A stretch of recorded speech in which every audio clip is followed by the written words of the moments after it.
Bonjour, bienvenue sur Sudokanar. Dans cette vidéo, on va retrouver le grand Akash Doulani, auteur indien dont j'aime beaucoup les grilles et dont j'utilise assez souvent les grilles, à tel point que je pense que je finirai par faire des vidéos en anglais sur ces grilles pour répondre à sa politesse de publier des sudoku pour tout le monde. C'est ainsi que se nomme son blog Sudoku for All. Et il a publié là une grille intitulée Odd Even, Too Odd to Even Sudoku, et qui est une grille de préparation pour le Sudoku Mahabharat, cette compétition qui se tient sur Logic Masters India une fois par mois. Alors regardons à quoi ressemble cette formule. Je ne l'ai encore jamais rencontrée jusqu'ici, il me semble. Alors déjà, on a des notations qui sont assez standards pour les variantes de Sudoku qui utilisent des distinctions entre chiffres pairs et chiffres impairs, qui est que les cases grisées de forme carrée contiennent des chiffres pairs. Les cases grisées de forme ronde contiennent des chiffres impairs. Et par ailleurs, donc ça c'était odd even. Maintenant il y a too odd, too even. Et là, ça signifie que lorsqu'on a trois cases d'affilée, eh bien les trois chiffres ne peuvent pas être de même parité. Alors, il y a des endroits où c'est déjà prévu, comme ici, puisque de toute façon il y a un chiffre pair ici. Mais par exemple, on pourrait dire qu'il y a un chiffre pair ici également, puisque sinon ça mettrait trois chiffres impairs à la suite. Eh bien, on va justement commencer par ça, puisque on va attaquer donc la résolution. Je vois donc qu'il y a un chiffre pair ici, il y a un chiffre pair, on a 6 et 8. Donc en fait, ces deux chiffres sont 2 et 4. Et là, on a trois impairs. Alors, est-ce que je note quand c'est pair ou impair? Je ne pense pas. Ça ne peut être que 2 ou 4. Celui-ci, c'est 2 ou 4. Au-dessus, c'est 2 ou 8. Ici, c'est un chiffre pair aussi. Je vais noter 2, 4, 8. Je pourrais noter I pour impair, P pour pair, comme je ferais par exemple si j'étais en train de résoudre un Battenburg. Mais pour le moment, je n'en vois pas la nécessité. 2 et 6, donc ici c'est 4 ou 8. Ici, 2, 6, c'est également 4 ou 8. Donc voilà pour le contenu de ces cases-là. Pour les impairs, ça devrait être moins restreint. Ah, cela dit, ça c'est seulement 5 ou 9. Ici, c'est 1, 3 ou 9. Allez, je le note. Ici, c'est un impair aussi. Bon, alors finalement, je vais le noter comme ceci. Ah, en fait, oui, on sait qu'il n'y a pas de 2 dans les cases impaires. Il n'y a pas de 2 ici, donc il y a un 2 parmi ces deux cases. Ce qui va permettre d'éliminer l'éventualité du 2 tout à gauche de la ligne. Ici, ici c'est un chiffre impair. De toute façon, on sait que les 3 ici sont impairs. Ici, globalement, c'est 1 et 9. Ben oui, le 9 est forcément là. Et là-haut, on a 1 et 3. Donc, c'est 1 ou 5 ici. Là, on a deux chiffres impairs. Donc, ici, c'est un chiffre pair. Et c'est 2 ou 4. On ne peut pas avoir trois chiffres impairs d'affilée. Ici, on a deux chiffres impairs d'affilée. Donc ces deux-là doivent être pairs. Donc ça, c'est un 2.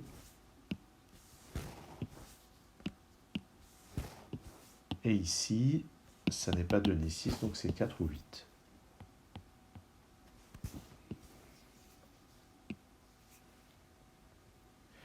J'ai l'impression qu'il y a des configurations qui auraient pu être prévues. Non, pas tant que ça, en fait.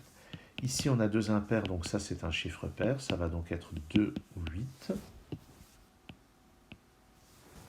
Ici, on a deux chiffres pairs d'affilée, donc ça, c'est un impair. 3, 7, 5, donc c'est 1 ou 9. Ici, c'est toujours 1, 5 ou 9. Je vais laisser les trois possibilités pour le moment. Tout ce qui est là est impair. Ça, c'est impair aussi. Bah, de toute façon, on a les 3 chiffres pairs ici. Notons que le 2 est par là. Donc, il va y avoir un 2 ici ou là. Donc, en exploitant le 2 qui est ici ou là, celui-ci et celui-là. Donc, il me reste 1 et 5. Et d'après ce 1, ça fait 1 comme ceci, 5 comme ça. Ce 1 était bizarrement mal fait. Donc, ici, c'est 3, 7 ou 9. Ah, mais c'est pas un 3, pardon, il y a ça. Ça, c'est un impair aussi, donc c'est également 7 ou 9. Donc, verticalement, ce sont un 1 et un 5. Là, on a 2 impairs, donc ça va être un chiffre pair, 4 ou 8. Sur cette ligne, j'ai déjà les 4 chiffres pairs. Il me reste donc... Ah tiens, ça ne peut pas être un 9. Depuis le début, j'aurais pu éviter de mettre une possibilité qui était déjà présente sur la ligne. Il me reste donc 1, 3 et 5. Je n'ai pas de 3 ici ni là, donc ça c'est un 3.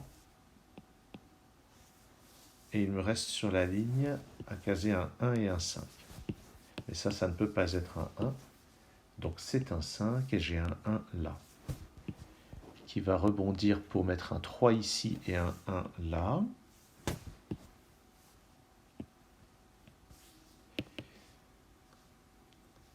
Et ensuite, 9 et 5 sont 2 chiffres impairs consécutifs. Donc là, je dois avoir un chiffre pair qui ne peut pas être un 2. Donc c'est 4, 6 ou 8.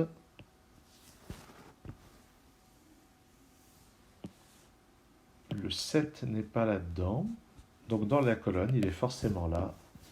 Et ça pousse le 2 ici.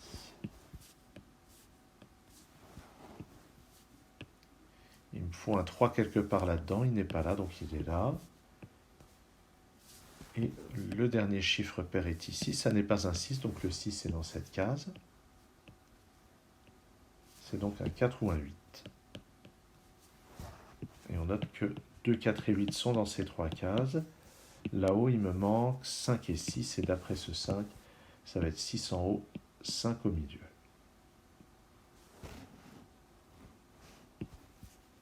Ah, ce 2, je n'avais pas vu. Ce 2 me place un 4 ici, un 8 là, un 4 ici, un 2 là. Pour l'instant, c'est tout. Ceci, c'est 1 ou 5. Ça n'est pas un 5, donc c'est un 1. Ici, c'est un 5.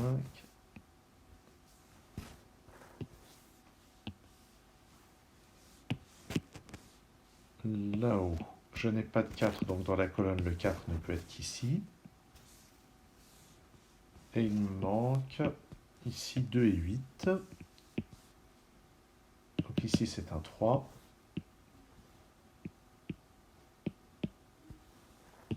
Sur cette ligne, il me faut un 7, il ne peut être que là. Donc ici, c'est un 9, ici, c'est un 7. On avance. Là-dedans, dans cette colonne, il me faut un 1 et un 9.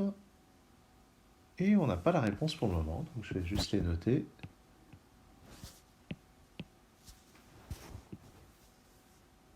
Ah, ce 9. Ce 9 ici me dit que je n'ai pas de 9 là-dedans, donc dans ce bloc, le 9 est forcément ici.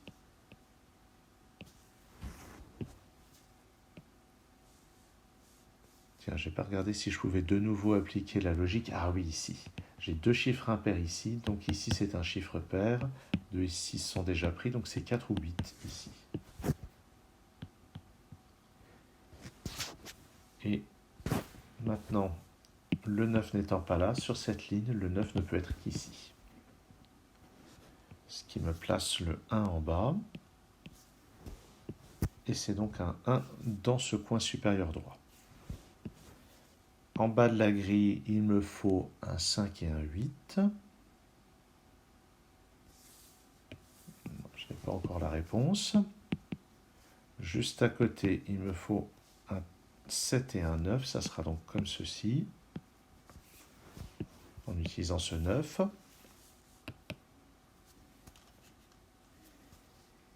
Où est-ce qu'on va regarder? Tiens, sur cette ligne, il me faut un 6. Il n'est pas là, il n'est pas là, donc il est au milieu. Il me faut un 3, il n'est pas là, donc il est là. Et le dernier chiffre est un 8. Ce 8 me permet d'éliminer le 8 de cette case. Ce 2 va éliminer le 2 là-haut. J'élimine ce 4, ce 8, ce 4, ce 8 et ce 2. Ce 2 me permet aussi d'éliminer celui-ci. Ah, mais en fait, ça fait un petit moment que ce 4 pouvait permettre d'éliminer celui-là. Le 8 et ce 8 également depuis un petit moment permettent d'éliminer ça. Ce 8 élimine le 8 également ici.